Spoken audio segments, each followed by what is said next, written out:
Hi, everybody, and welcome to Festival of Place, the Pineapples, in association with the Design Council.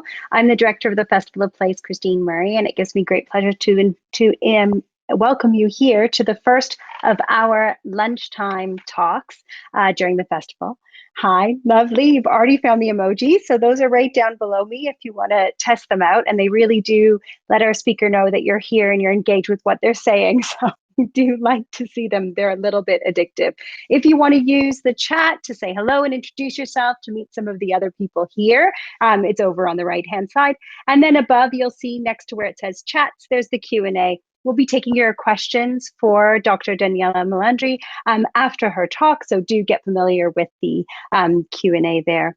At the top of the screen, above the chats, you'll see people. You can say hello, meet some other people who are here. And if you want to close that down, there's a little X on it. That's your speedy tour of AirMeet. So if you have any further questions, do just put them in the chat and I or one of my colleagues will answer it to answer you very quickly and friendly.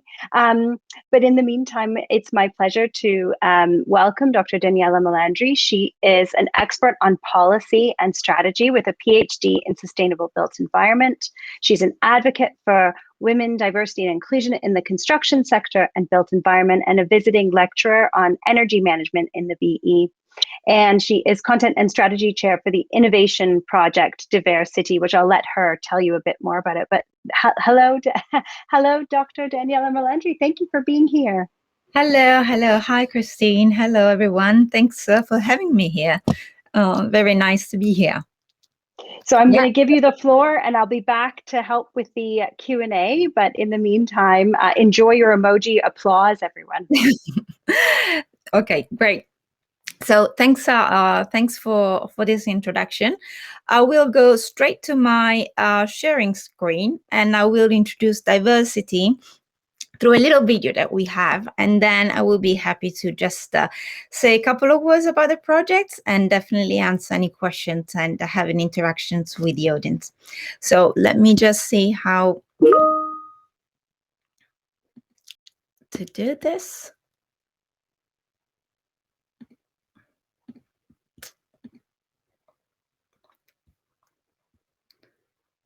Population rates, parts of the world. Cities are the places where over 2/3 of the world population lives, but they are not always the healthiest, most inclusive and safest one. The last months have stressed the injustice of social inequality in urban air polluted areas. Disproportionately, the lower paid members of our community, the women, the kids, the seniors, the minorities, are likely to be more exposed to unhealthy environments. Diversity is a new EU project funded under the H 2020 programme that recognises, accepts and celebrates differences and turns them into assets to fight air pollution and climate change in cities. We are a consortium of 26 EU organizations, working with other 68 partners from around the globe to deliver more inclusive, healthy and equal cities. We will work with 5 cities in particular: Aarhus in Denmark, Bucharest in Romania, Orvieto in Italy, Castellón in Spain, Potsdam in Germany.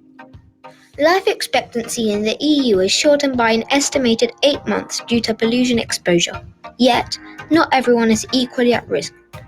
This is not a minor problem, and this is what diversity will be about. So, how do we do this? In each city, we focus on one specific place. We involve a group of people. We improve the air pollution condition through social inclusion. We start by listening and empowering people. We focus in particular on the ones too often invisible: women, young and elderly people, people with different abilities, LGBTQ community, people coming from ethnic minorities and low-income groups. The project will work across 5 different activities.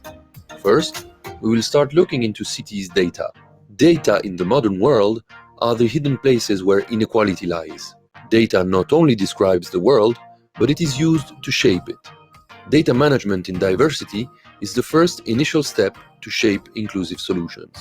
Second, we will listen, and we will empower citizens to be at the heart of the solution by creating a set of participatory activities. Third, citizens and professionals will come together to design a set of nature-based solutions to help improving air quality levels and to refurbish neglected areas. Diversity will create a community finance mechanisms enabled by blockchain technology. These will be called Smart Cities Contracts. Last but not least, diversity will work globally with cities around the world to create a stronger common vision for more inclusive places and greater equality for people to create a better planet. Share with us your ideas and city life experience. Your voice will help make our cities more resilient and better places to live.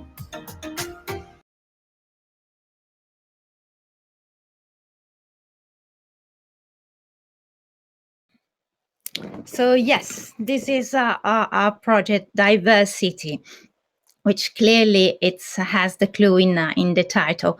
So this was a short video just to introduce the project that we have done.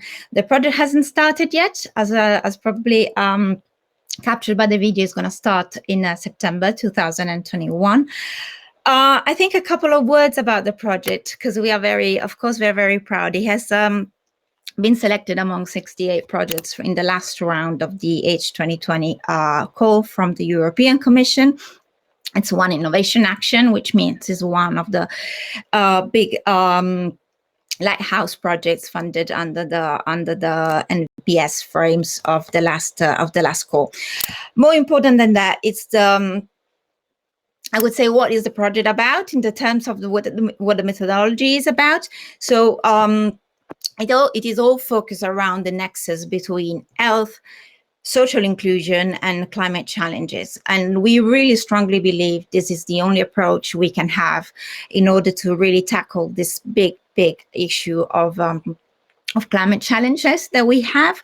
If we are not considering it through the lens of social inclusion, it would be very hard to deliver any improvements in that sense. Climate challenges are very much delivered due to social problems, due to social inequalities in a way. We do see it in the way that cities and are arranged. The areas of the cities which are the most green ones are usually the richest areas of the cities. The movement from one area to the other of the cities is always related to economical patterns as well. So there is a lot that we can do in order to address the climate challenges that we have at urban level through the lens of the inclusivity.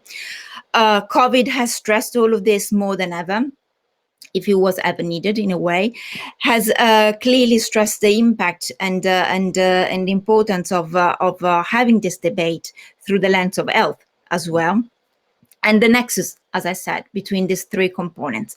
So this is really very much the approach that we are taking in diversity. We describe this approach through the use of the 5 Ps, which has public, private, people, planet, partnership, adding the peace element to it. Again, we believe the combination of all of these elements is what can allow us to really trigger some of these problems and improve the city's standards and the overall urban situations. The inspiration to this project has been delivered through what probably is most known by everyone. It's the Dodden economy model by Kate Raworth. Again, we add to that model the element of the health, the element of the peace, and we deliver all of these interventions in 5 cities, as mentioned during the video. The 5 cities are in Europe to start with. But then the overall outreach of the project will be wider in Europe itself, and actually includes partners and organizations from around the world, starting from the UN Habitat as a key partner. They have just delivered a tool which is called Her City Toolkit, probably something interesting if you haven't come across it yet. And we will work with the UN Habitat to include that tool into the delivery of some of the activities we will do. Clearly, this is all very consistent and coherent with the UN SDGs, in particular with the number 5 and number 11 for the cities. The cities that are going to be involved, as I mentioned, are 5. Oros in Denmark, Castellón in Spain, Oviedo, which is a little one in Italy, Bucharest, which is exactly the opposite one, and it's a capital city in Romania, and Potsdam in Germany.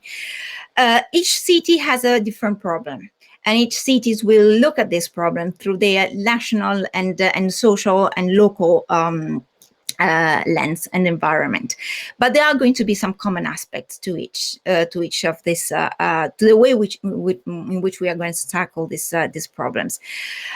First aspect that we are going to look into, which we really feel is the kind of the crucial one, is the data one.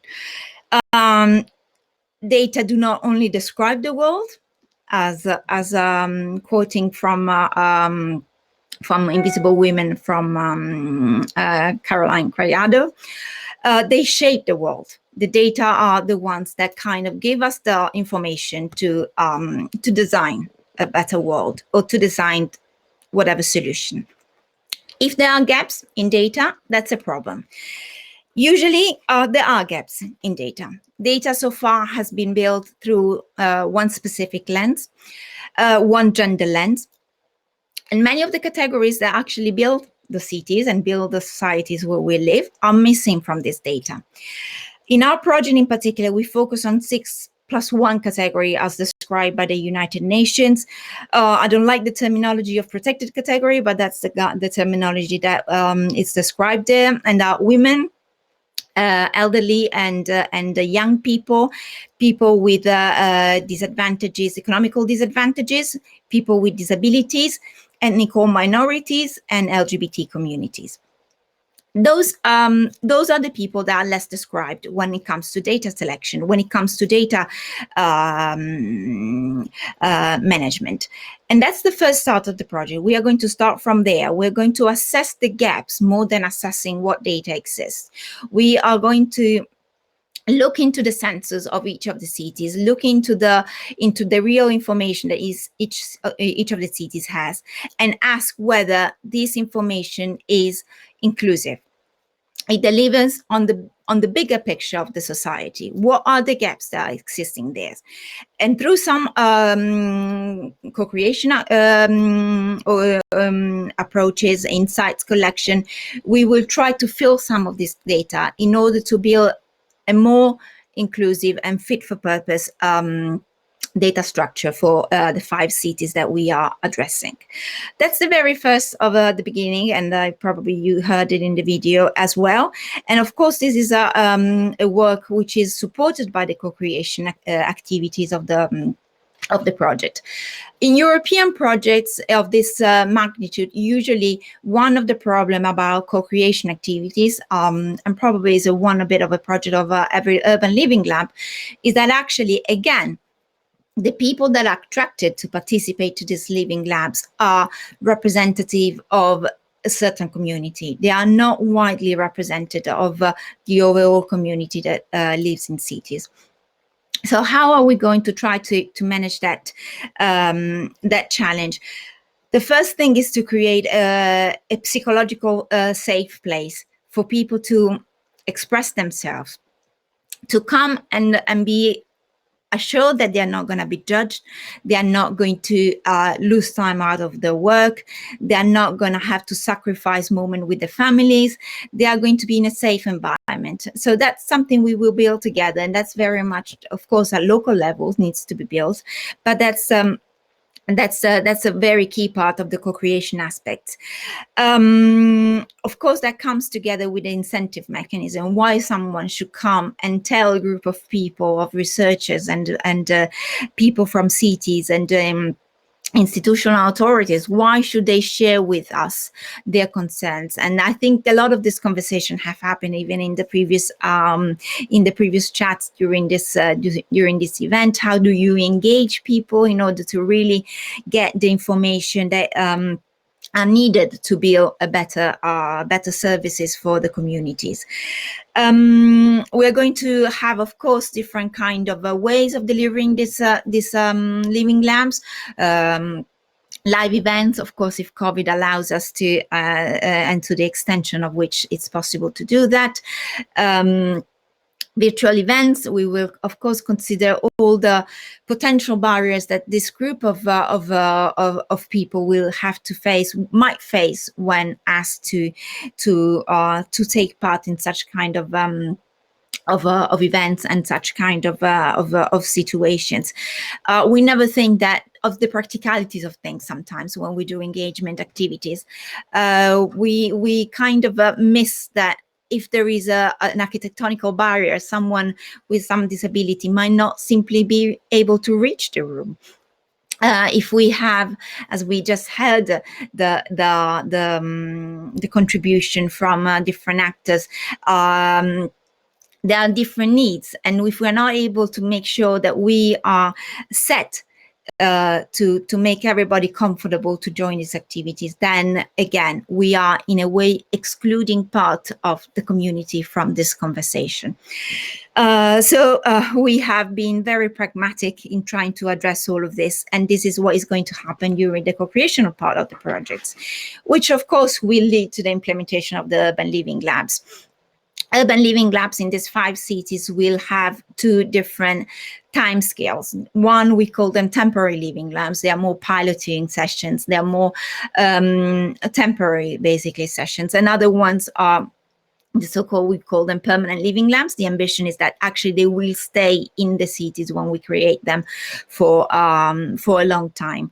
This means to build business models that allows these living labs and this new intervention to live in a city. They just don't happen to be built there and then to stay there by definition if we don't have business model that allow them to continue after fundings at the end of the session. So it's very important for all of this kind of activities that the business model is strong. And on a project that really wants to deliver inclusivity and really focuses on the social inclusion as a key aspect to deliver nature-based solution and climate improvement, clearly the business model should be an inclusive business model. And that's the reason why we will address it through what we call the community finance mechanisms. And we will look into how community funding mechanisms can support delivering and can support this new intervention to live after the end of the funding programs and time scales. The services themselves will be a mix. Interventions will be physical interventions. In some cities, we will go in some specific neglected area and build and design together with the community, with the professionals, with architects, with engineers, and with the councils themselves. Of course, we will design physical solutions.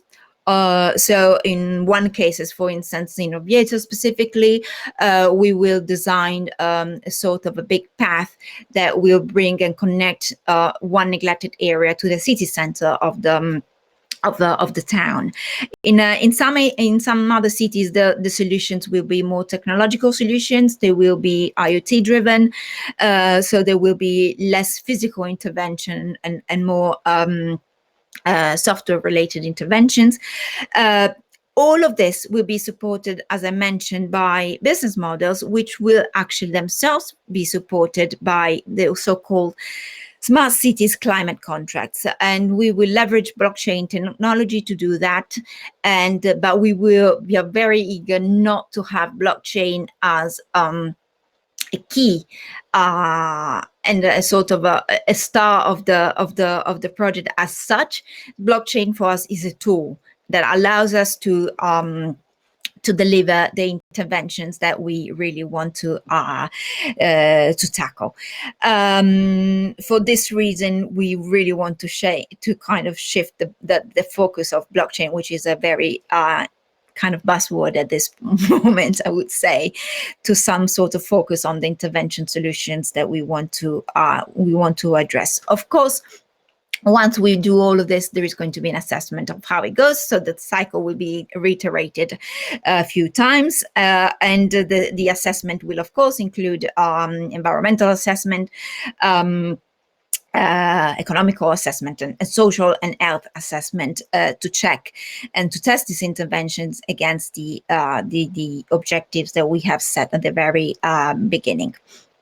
I'm almost at the end of my presentation, and I will be very happy to answer any question that you have, and to link with you, and to see how we can potentially share and build wider communities on these topics.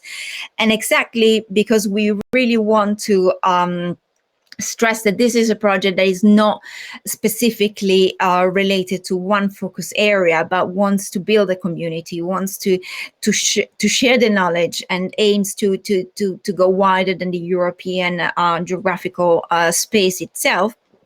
We have some activities in places to do that. And in particular, I'm very happy to start introducing them. And then, of course, if you want to follow us, you will surely hear about it more. We will have a part of the budget which is dedicated to other cities to replicate some of the intervention and the methodologies that we're going to use. This is not going to come at the very beginning of the project. It's going to come after the second year, so it needs a little bit of time. But we will have, and we will launch a call for European and non-European cities to kind of build on the experiences of the 5 cities we have in the project, and to have the same methodologies and the same framework implemented at another scale and in their cities. And I really think that this approach of sharing the knowledge, sharing the results, but even allowing people to adopt new mechanism through some funding sort of structures is something really interesting and powerful. This is a bit of the project in a nutshell. It has 28 partners in Europe, 68 around the world. 10 million funding, European Commission, United Nations involved, as I mentioned. So it's quite an ambitious project, and I very much look forward to hearing and answering any question that you might have, and potentially build a stronger community together. Thank you. Thank you so much. Yes, round of emoji applause. Really, really pleased to hear about this initiative. I know I have several questions. There's already one posted in the Q&A, which I'll put to you to kick off, from Benjamin. Just wondering about the soft interventions you mentioned. Can you give us an example of one, or some of these things that you're thinking about? So as I mentioned, yes, sorry, reading the question to better, making sure I understand it. The interventions as such are not going to be soft in a way that they are going to be quite structural interventions. I mentioned the fact that there are going to be physical interventions. Other interventions are going to be software related, but still not soft in the sense that they're not really kind of activities which are only events, sort of shaping events or shaping community moments and things like this. The interventions are real on the ground urban interventions that are meant to change the shape of the city. However, the way we are going to arrive to those interventions, the way that we are going to design those interventions is very much about using the soft skills. And that's where we are going to create a set of events, set of community moments, set of actually a competition itself. There are going to be several competitions that we're going to do at national level first, and then at European level on a wider scale, to make sure that the participation of all the actors that we want to involve is always simulated, that there is as I mentioned, the incentive for people to be there, for people to share their needs. Basically, it's very much around making sure that we can collect the needs from the wider group of society, so that we can reflect those needs in the designing process of the intervention, if that makes sense. And of course, to have that, when you start including people like young people, elderly people, people with disabilities, with people with different needs, then of course you have to be very creative in the way that you want to include them. So we will have artistic sessions and music. We will have music festivals for younger people. We will definitely leverage a lot the social medias. For instance, something that doesn't happen usually during a European project, but TikTok is going to be a big part of this project. Instagram is going to be a big part of this project to make sure that the young community is engaged and really wants to share through the languages, not through the languages of adults, not through the languages of academics, but through the languages of young people, through the way they can express their feeling, which is sometimes very different from adults. So we will leverage all these technologies. On the other side, for instance, elderly people do not have access to technology. So we have a big problem with democratization of technology. Sometimes technology might be not democratic at all, as we all know. Sometimes actually it's very not inclusive in a way. If you are not skilled enough, if you are not economically able enough to achieve and to access a certain amount of technology, you are out of the conversation. So these are all problems that we will consider when we want to address and to talk to this to the various group of people. I don't know if this answered the question, but yes, that's how we. Ben, if you want more details, feel free to put a follow-up question in. I wanted to ask you about this idea of data that is currently not inclusive, and the fact that we would be seeking, you would be seeking to fill those gaps. Is there anyone who's doing data really well on a city level? And when you go about to collect data, do you have any advice about how to create more inclusive, more representative information? So there is a very, very interesting study and activities which is being delivered by Amsterdam municipality in terms of exactly of the data gap. I would say they have been an inspiration for us. I really admit it. And they have delivered this 2 years, if I'm not wrong, program around literally going and checking all the data that they had at the urban level and making sure that they were reflecting the diversity of Amsterdam, basically, which is quite a diverse and even big city. So in a way, if they answer the question, if someone is doing well, I would say at the European level, that's for sure Amsterdam. Overall, Europe in these specific areas, I feel is. I wouldn't say it's more advanced, because I don't think it's a matter of being more or less advanced. It's simply considering these topics at a deeper level compared to other situations. But there is a lot of learning that can be shared with other, with broader communities and cities all around the world. And that's the beauty of having this sort of knowledge sharing activities that we really want to have. In terms of answering how are we going to do and fill this gap, this is a very interesting question. We're going to build an index which actually so far doesn't exist. So I don't know, probably you might have heard about the GRC, which is the Joint Research Council in Europe, which is the council that is leading the research and impact assessment in cities when it comes exactly to these topics. Actually talking to them, they will be part of this project as well.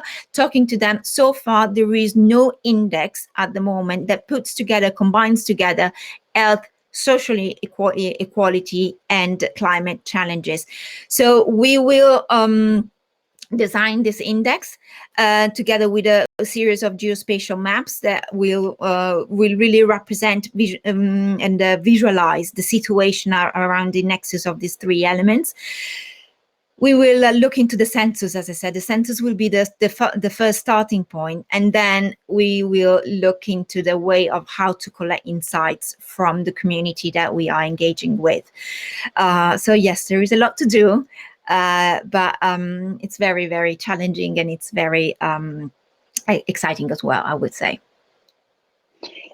You mentioned or made a point too of mentioning that you didn't want blockchain to be the star of this research.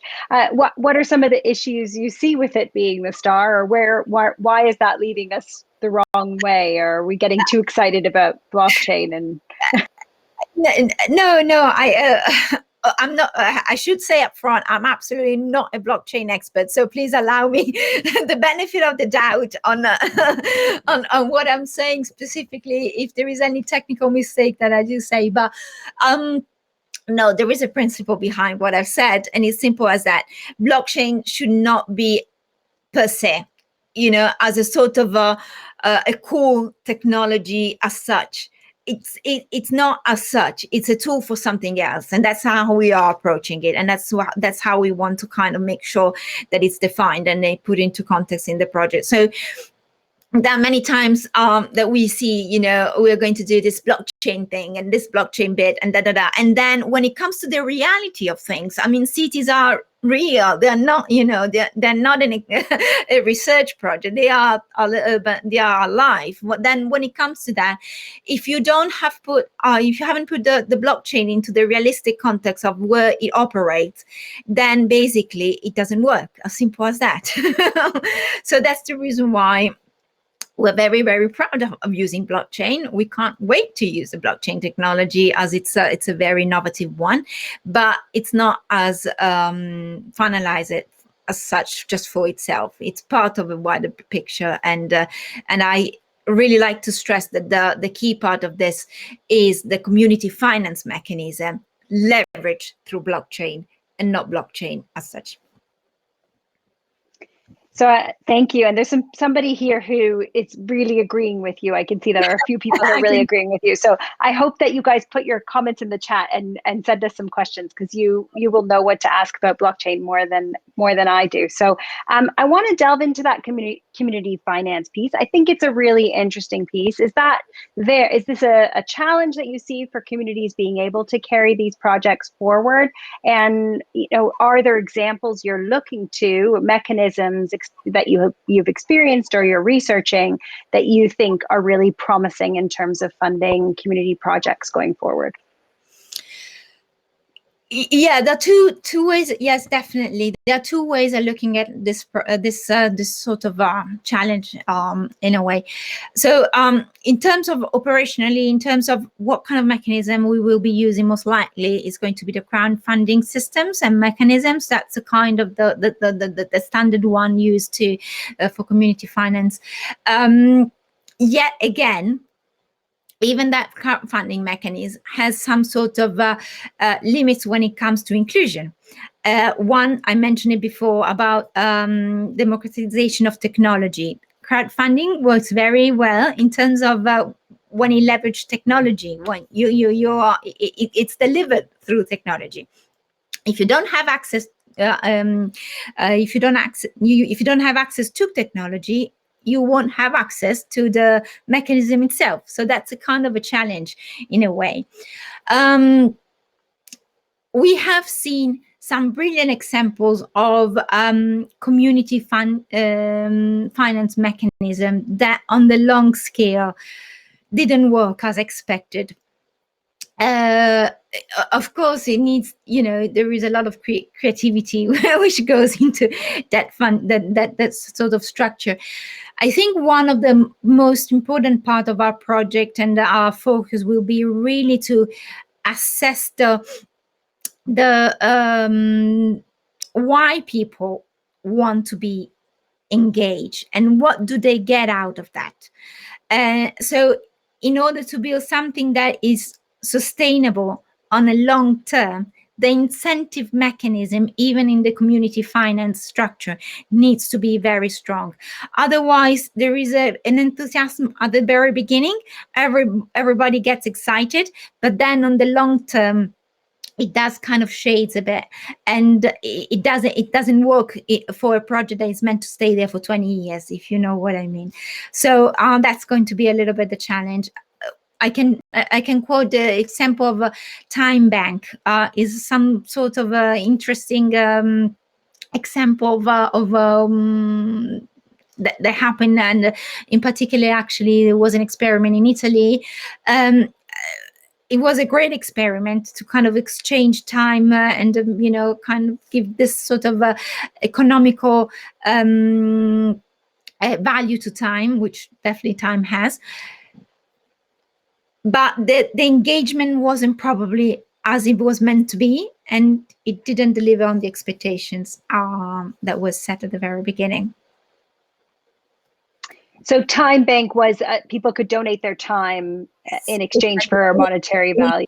Exactly. It was an exchange, either time to time or time to euros, time to money, time to pounds. That was the principle. But again, the incentive, then it worked very well for a minor group of people, which is not exactly what we aim at doing.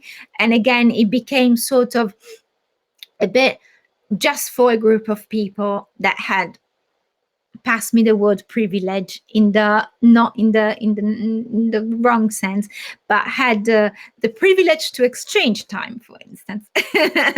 And then it became something which wasn't completely inclusive, which was exactly the opposite of the initial ambition of the project. There's a question from Angarad Palmer. You, Kate Raworth's Donut Economics.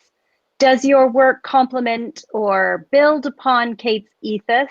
And you mentioned it may have some deficiencies. So I guess the question is, what are those? Yes, it complements and it works on that. So one thing that definitely we are going to go a little bit deeper. I mentioned at the very beginning the principle of the 5 Ps. So it's public, private, of course, they are included in the donut economy, people, planet, partnership, and then I mentioned peace as a sort of an extra P to this framework. I'm really not it's not about judging whether the model is right or not, and it's not in the intention that we have to make that kind of evaluation or assessment. Plus, we have taken that model as an inspiration for our project, so we clearly consider it very appropriate.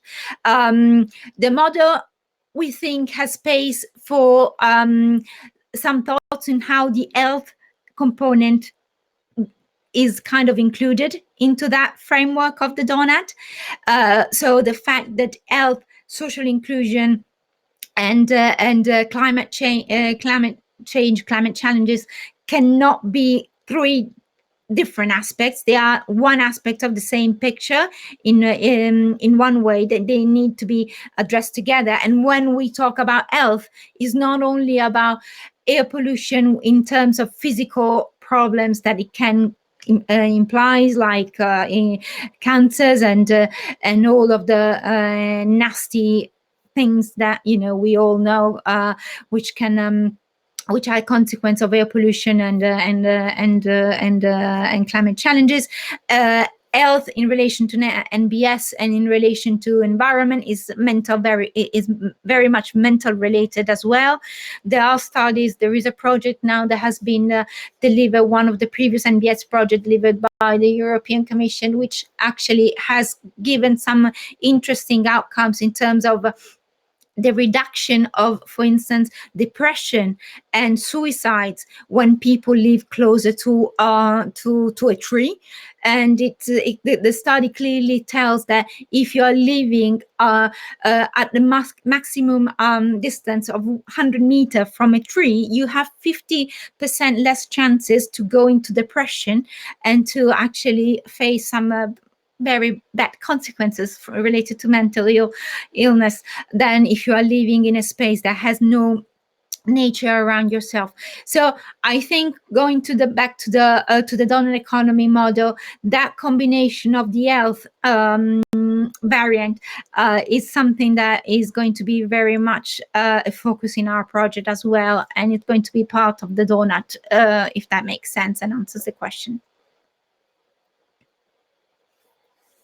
You got a thumbs up, so I think that was a yes. There's a question from Letitia. Is there a place to get to know more about what is going to happen in one of the cities specifically, and what are the ways to get involved?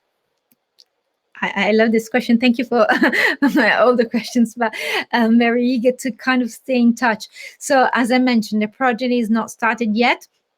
So we are very excited at the moment, but it's going to start on the 1st of September. right now we have a very initial basic website, and I do apologize in advance for that. The funding haven't arrived yet, so we're doing all of this in the spirit of volunteer at at the moment. But you can follow us on those website for the time being. And then once the project starts, we will build a proper website, and actually we will build the platform and all of the, all the activities. But we will give this information, and you can definitely follow us on through the website. We'd be very, very happy if you want to join us on LinkedIn. There is already a LinkedIn page. Please feel free to join our community on LinkedIn, even to share any study that you have, or any information that you think will help, the overall idea to come together in a way that we can capture the contribution coming from so many interesting sources that are all around. So LinkedIn is one. We have a Facebook page. Twitter is not there yet. Instagram and TikTok are not there yet. They will be soon live once the project starts, and all of the details of this website, of this social media, will be on the website. So for the time being is our website, LinkedIn, and Facebook, and then as soon as the project starts, all the media will. I guess it's going to be even Snapchat, if I'm not wrong, is another one. Sorry, I'm trying to follow my kids actually here. I'm getting inspiration from them, really, and yes. Benjamin's put a comment in the chat, which is whether we should be worried that people are beginning to look at blockchain and cryptocurrency to finance development. Is it just too volatile and too privileged, or is he a Luddite, he says. So I don't know if you want to respond to that. It certainly sounds scary to me, but I don't know whether you have a comment. I think, as I mentioned before, in part I agree. On the other hand, I think we don't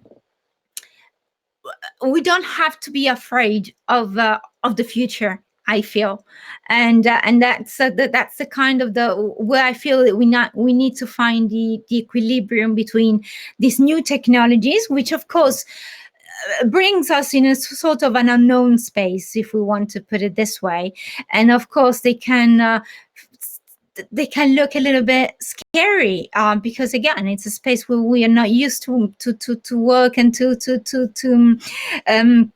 to be part of it. So I think there is a bit of an equilibrium here of how to leverage this technology for the best of what we intend to achieve, and how to make sure that they do not become, as I was saying before, the star of the show, and we become obsessed by the use of blockchain as such, and we forget about all the sort of the more traditional tools that do exist. So we will do a bit of a combination of both, and making sure we can take and we can make sure that there is the equilibrium there that we want to achieve is highly considered, and it's not about buzzwords, but it's actually about impacts.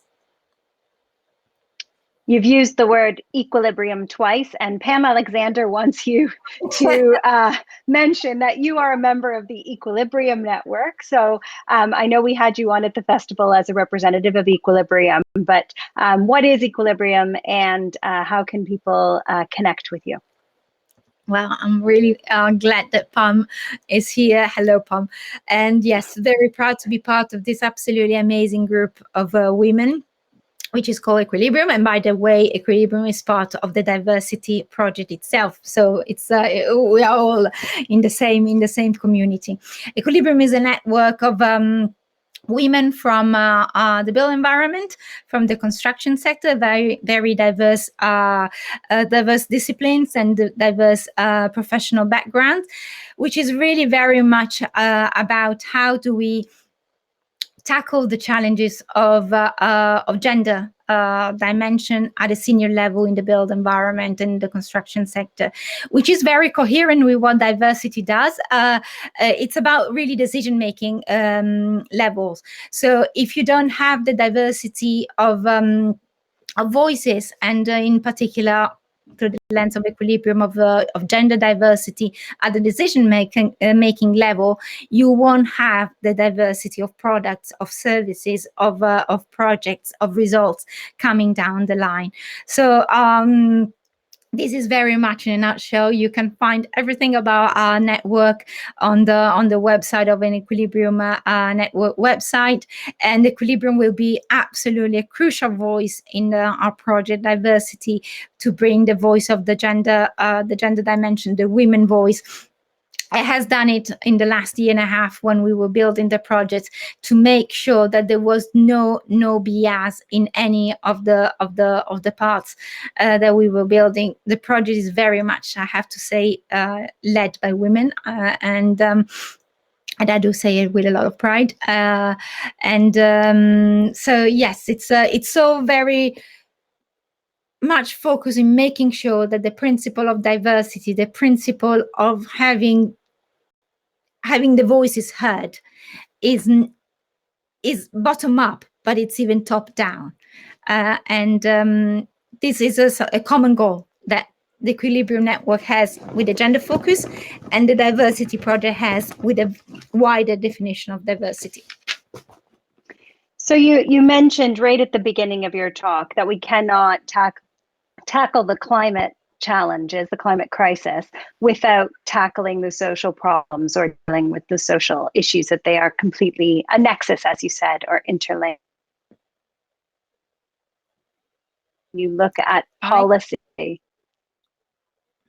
Sorry, Christine, can you repeat the question? Because my connection, I think I didn't hear it. Sorry about that. No, that's fine. Can you hear me now? Yes. Great. Okay. So what are your frustrations when you look at policy at the moment? What is lacking, in your opinion? Well, very much what I just said, in terms of how the policies are built. I would say it would be a bit unfair to deny that there is a big gap in the people who build the policies, in the representation of the different group of societies, and the gender representation, as I just said, in whoever builds the policies. So that means that it's reflected on the policies themselves, that you are not going to build something that you don't know, that you don't understand. It's just human, I would say. So if we don't have the diversity at that level, we won't have the cascade effect. And it's as simple as that. I mean, there are examples of how we have designed products, services, legislations that do not consider the need of group of societies. We do see it every day in all of aspects of life. I'm not going to go and list the examples, but when it comes to policymakers, what we really want to do is to make sure that the 5 cities which we include, for instance, do have a representation, a diverse group of representation in the city councils. This is one of the deliverable and the impacts of the project. So the cities, there are some cities that do have already this representation of, for instance, of LGBT community. But there are some cities in other part of Europe where there is absolutely no representation of different and diverse group of communities in the councils. So what we will achieve is exactly to make sure that the voices not only are heard, but they are represented, and they are part of the decision-making process, and the policies that are kind of the outcome of this will reflect this diversity further down the line. Well, that just leaves me to thank you so much for being here with us today and for sharing information about diversity. The round of emoji applause, everyone. We are going to take a short break. I know that the link to Equilibrium is in the chat. Daniela, you might have other links you want to share with some of the people here who want some more information. And we will be back right on the hour at 2:00 for Future Place, presentations from 7 on behalf of 7 projects vying for a golden pineapple. So we'll see you back here at 2:00. Thank you. Thank you very much. Thank you, Christine. Thank you, everyone. Bye.